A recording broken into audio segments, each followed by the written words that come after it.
Well, good afternoon, real estate fans. Alice Lema here again. I'm a broker here in beautiful Southern Oregon. I work for John L. Scott Real Estate, and this is our weekly podcast. And today we're going to talk about 5 things to think about before you do a garage conversion. Because, garage conversion, people talk about it all the time. Oh, we could do this, we could do that. But, there's some things you need to think about first, some pluses and minuses. So we're going to go into that just in a quick second. First, I want to invite you to subscribe to our channel. This is educational. I want your thumbs up. I want some comments. I want to know if you're getting much out of it. Please share it with your friends. And just let me know what you think. And shout out to Holly. My friend sent me a request last week. My glasses were falling off my face last week, so I got them. Got a new pair of glasses, actually. So thanks for that. Okay, so let's get on with our podcast. 5 things to think about before you consider converting your garage into living space. So this is a real fun one because garages are kind of already to rock and roll as far as converting. It's already a lot of times have cement and electricity, sometimes water. And if not, then make note of that because you're going to have to pay to have that put in. But the first thing I want to talk about before we even go to the construction side, the first thing I want to talk about is the value of the converted space and also the resale capability of the converted space. Because people think, oh, well, I'm going to turn it into a family room or an office or this or that, and my property is going to be more valuable. Not really. So what happens is, and I was surprised to learn this too, was that appraisers frequently give a certain bump up in the value for having a garage. And if you're just adding more square footage, they just add on those feet to the whatever price per square foot you've got going on in that place. And it doesn't always add up to the same amount the garage would. So it kind of depends on where you live as well. If there's a high demand for living space, then that's a little bit different. But for the most part, garages converted to living space are not super valuable. However, having said that, if you convert it into a legal, capital L, not illegal, but legal apartment, something like that, where you're getting rent. And at least in our area, you got the city involved. They inspected it. They gave it its own address. They gave it its own utilities, that kind of thing. You go through all that. You got all your permits. Then that living space that's now rental income, the appraiser actually would give quite a bit of value for. So it just kind of depends on what you're going to do with it. But I just don't want people walking around thinking, well, I can just convert that garage into blah, blah, blah, and my property is going to be more valuable, because it's not always the case. Okay.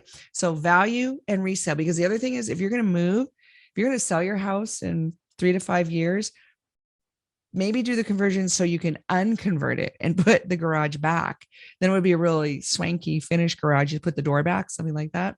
That would probably be a good idea, because a lot of people buying homes, they want that garage and they want the door that goes up and down. They don't want another room. Okay. So that's number one, value and resale. The second one is cost.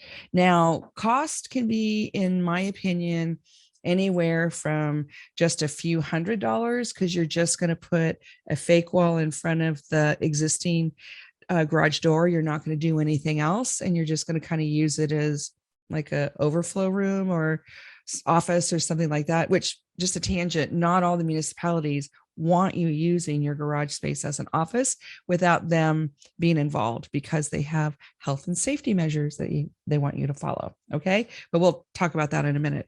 So garage conversions, if you're just doing super vanilla, simple, just putting up like some drywall or some fake walls and leaving everything else in place, well, that could just be a few $100s, especially if you do it yourself. But it could also be up to, I don't know, I've seen some people convert their spaces and spend $25,000, $30,000, especially if you're turning it into some kind of rental situation. You have not only the construction cost, but you also have a lot of fees that the municipality charges you to turn it into a separate address. So so actually, if you're turning it into a separate address, I would budget probably more like 35,000 just to be safe. And it depends on where you live. Not all zip codes are equally expensive.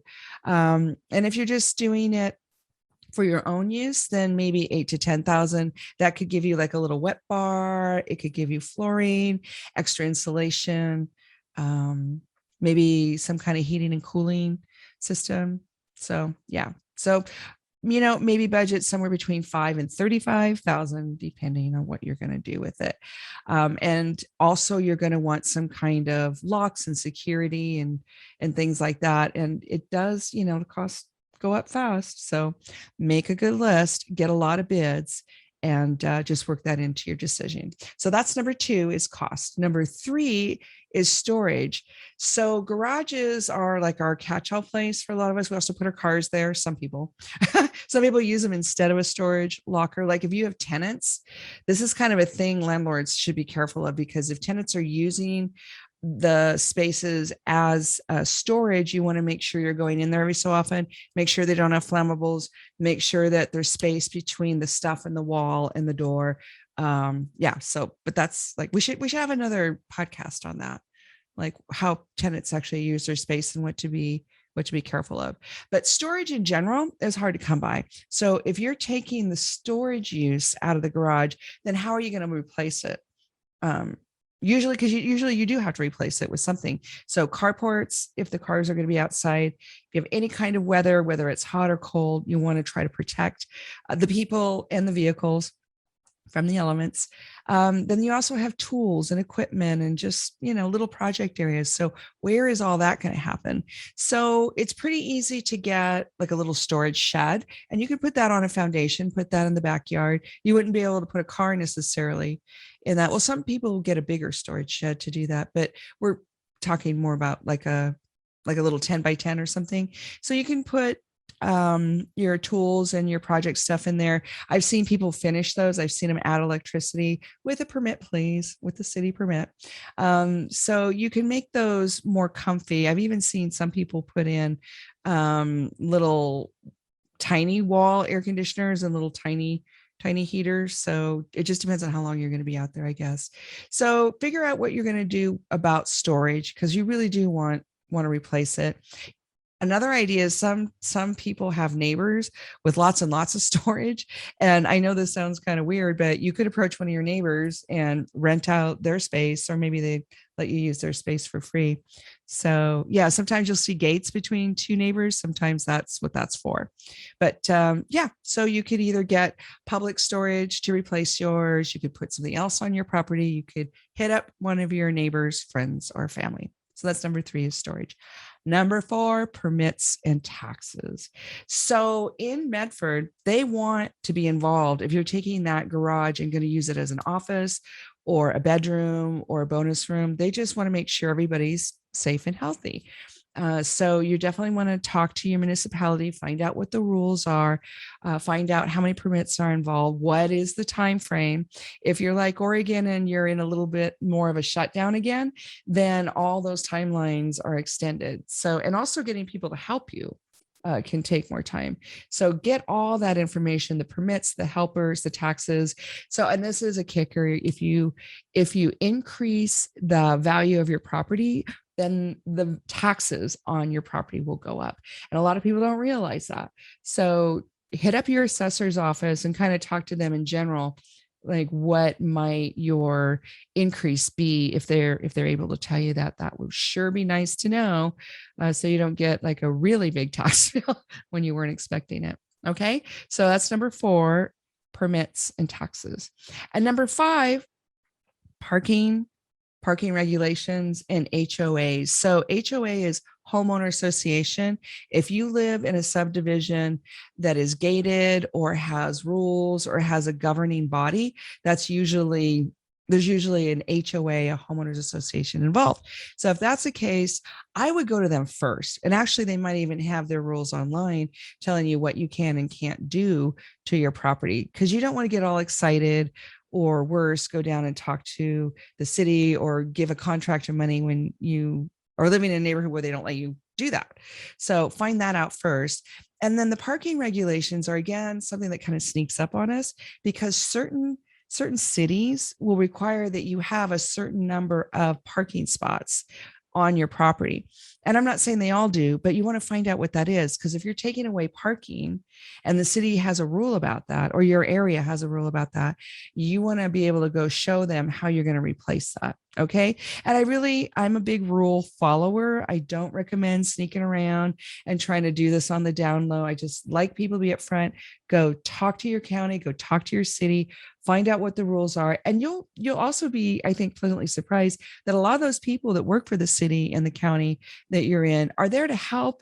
And they talk to people every day about this kind of stuff, and they can actually give you some tips. So I get some of my best ideas from our city and county helpers. So do go talk to people, be aware of what the parking regulations are, be aware if you've got any homeowner rules. And yeah. And so then you're going with those 5 ideas and you're fully informed, and you'll have a much better experience, and you'll do it in a way where it's not going to affect the resale as much, at least without it being a surprise. Okay. So the last thing, and this is just like a bonus tip, you could build an addition onto your property. So like you have another garage, or you add on to the garage you have. You know what else you could do? You could list your house for sale with me, and let's go find you a bigger place that has all that, so you don't have to go through all this. Okay. But if you do want to go through all this, at least you'll do it with some awareness and education. Okay. So those are our 5 tips for garage conversion. I'm Alice Lema, a broker here, John L. Scott in Southern Oregon. I want to be your agent. I'm a great listing agent. I'm a great buyer's agent, work with investors, work with tenants. Anything you guys need, give me a call, give me a text. I'm around all weekend. 541-301-7980. Have an absolutely beautiful Southern Oregon weekend. Wear your mask. See you next week. Bye now.